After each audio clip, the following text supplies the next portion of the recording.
हाँ देखिए बेटा, एक और एग्जांपल है एसी सर्किट के ऊपर। जो मैंने आपको बताया अभी कि आरएमएस वैल्यूज किस तरह से रिलेट होती है, उसी पर बेस है।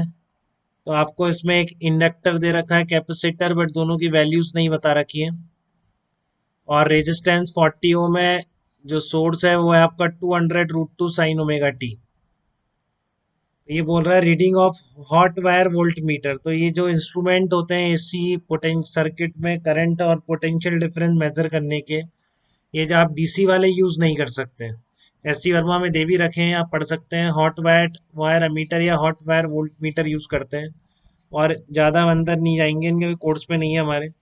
बट इतना ध्यान रखिए कि ये जो इंस्ट्रूमेंट हैं एसी वोल्ट मीटर, जिनको हम हॉट वायर वोल्ट मीटर या हॉट वायर मीटर कहते हैं, ये हमेशा आरएमएस वैल्यू वैल्यू रीड करते हैं।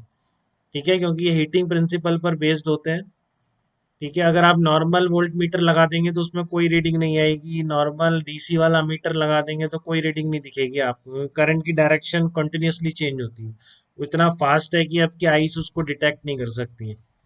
तो वो जीरो पे ही बना रहेगा अगर आपने नॉर्मल मीटर या वोल्ट मीटर एसी सर्किट में लगा दिए। तो जो इनके स्पेशल होते हैं मेजर करने के एसी करंट को और एसी पोटेंशियल डिफरेंस को, वो हॉट वायर मीटर या हॉट वायर वोल्ट मीटर कहलाते हैं। तो हमारे लिए मतलब बस इतना ही है कि आरएमएस वैल्यू रीड करते हैं, हमें ये पता होना चाहिए। जैसे यहाँ पर बोला है इस वोल्ट मीटर की रीडिंग 120 वोल्ट है, तो इसका मतलब ए और बी के बीच जो पोटेंशियल डिफरेंस है उसकी आरएमएस वैल्यू 120 वोल्ट।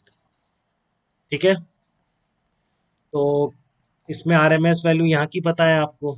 ठीक है, ए और बी की आरएमएस वैल्यू दे रखी है, तो आपको ऐसे लगना चाहिए कि आप इसके अक्रॉस भी आरएमएस वैल्यू लिख सकते हैं। ठीक है, आरएमएस वैल्यू इसके अक्रॉस भी लिख के आप इसमें आरएमएस करंट निकाल सकते हैं, जो पूछा है इसने, हॉट वायर मीटर की रीडिंग पूछी है। ठीक है, तो V A minus V B R M S कितना हो जाएगा, I R M S into X C minus X L. यही होता है आर एम एस वैल्यू। क्योंकि ए और बी के बीच इम्पिडेंस देखेंगे तो कितनी हो जाएगी, ये मान लो एल है, सी है, तो एक्सएल एक्स सी और कुछ नहीं है ए और बी के बीच। तो आप इसका इम्पिडेंस डायग्राम ड्रॉ करेंगे, एक्स सी आएगा, एक्सएल आएगा। और वो किसी को भी कम ज़्यादा मान लो, उससे फर्क नहीं पड़ रहा है। तो I R M S X C minus X L कितना आ गया, 120 आ गया। ठीक है, अब आप इसमें देखो इसकी नेट इम्पीडेंस पूरे सर्किट की, इस दोनों जो आपका सोर्स है उसके अक्रॉस नेट इम्पीडेंस कितनी होगी। ऐसे ही लिखेंगे, R square plus X C minus XL का स्क्वायर, क्योंकि उसमें आर भी आ जाएगा, एक्स सी एक्सएल है। अब आप दोनों तरफ आई आर एम एस से मल्टीप्लाई कर दो, तो ये total R M S value हो जाएगी सोर्स के अक्रॉस जो है। ठीक है ना, सोर्स वाली होगी ना बेटा, 200 √2। तो ये वी आर एम एस है। और ये आपको I R M S into X C minus X L plus ये निकालनी है, तो यहाँ से निकल जाएगी वही रिलेशन जैसे हमने वहाँ निकाला। I R M S Z square equal to I R M S R square, ये आप यहाँ से रख दो ऊपर से, तो आपके पास V R R M S आ जाएगी। ये होगा ना इसमें वही कि total Z square equal to R square plus X C minus XL का स्क्वायर। तो ये आपने यहाँ से निकाल के रख दिया है, 120 square V R R M S 200 square. ठीक है, आप डायरेक्टली भी लिख सकते थे, V R M S square है ये, इसके अक्रॉस ए माइनस बी के अक्रॉस लिख सकते हैं। ठीक है, कैसे भी ऐसे भी देख सकते हैं कि उस तरह से देख लें, आपकी मर्जी है। तो कितना आ गया, वी आर एम एस कितना आ गया, 160 वोल्ट आ गया। क्लियर है ना बेटा, ये जेड स्क्वायर लिखा है हमने, उसी से इम्पीडेंस वाले से आर एम एस से मल्टीप्लाई कर दिया। तो अगर आपको डेफिनेशन पता है, I R M S into X C minus X L, ये कहाँ का, ये कहाँ, ये आप ऊपर लिख चुके हैं 120 जो दे रखा था उस।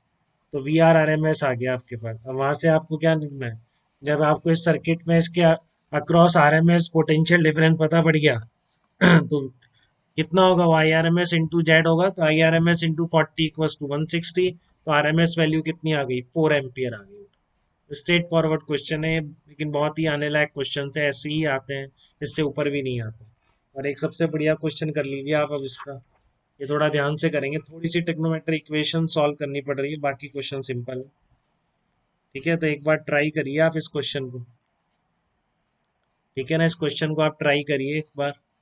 Instantaneous potential difference between A and B, A और बी का लिखना है आपको, when it is half of the voltage output from the source at that instant. तो किसी भी टाइम पर वोल्टेज आउटपुट फ्रॉम सोर्स तो ये है, तो इसका आधा कितना हो जाएगा, 5 इंटू कॉस 100 पाई टी।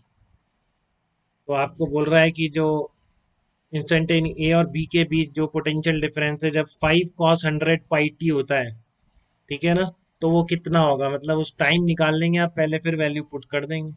तो इसके अक्रॉस पोटेंशियल डिफरेंस को टाइम की टर्म में लिख के किसके इक्वेट कर दो, 5 cos 100 pi t के इक्वेट कर दो, और फिर टाइम के लिए सॉल्व कर लेंगे। पहले तो इसका इंस्टेंटेनियस पोटेंशियल डिफरेंस निकालो, कैसे निकालेंगे, जेड निकालना पड़ेगा। ठीक है, और आपको क्या फेज फैक्टर भी निकालना पड़ेगा। एल और सी कनेक्टेड है तो पता है पाई/2 होगा फेज डिफरेंस, और कौन ज्यादा, एक्सी ज्यादा है, तो इसका मतलब करंट लीड करेगी तो वोल्टेज लैग करेगा। तो पहले तो आप टोटल करंट लिख दोगे इसमें से आई, वही तरीका बेटा। आई लिख के आप फिर ए और बी के बीच का पोटेंशियल डिफरेंस निकालोगे, तो आई ऐसे लिखेंगे। पहले पूरे सर्किट का नेट इम्पीडेंस निकाल लिया, देखो 8 8 8 2 3 वेक्टर्स बन गए आपके। ये भी 8 है, एक्सी भी 8 है, ये 2 है, तो 8 और 6 के वेक्टर बन गए। तो रिजल्टेंट का एंगल फाई है। तो आई नॉट, आई कितना हो गया, in I naught E naught by Z cos 100 pi t। ये इसका फेज हो गई, कितना आगे इस फेज से 37 डिग्री आगे। ठीक है, क्योंकि इसका जो रिजल्टेंट आ रहा है इस 8 से फाई एंगल बना रहा है, तो इसलिए ये जो आपने सोर्स लगाया है इसमें चलने वाली करंट उससे 37 आगे होगी। ठीक है, तो इससे आपने आई निकाल ली पूरी लिख के सारी चीजें। उसके बाद ए और बी के बीच का पोटेंशियल डिफरेंस कैसे लिखेंगे।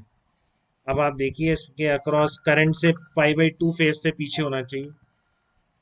ठीक है, तो आप देखिए इसको एक बार, इसको पूरे को नोट करिए।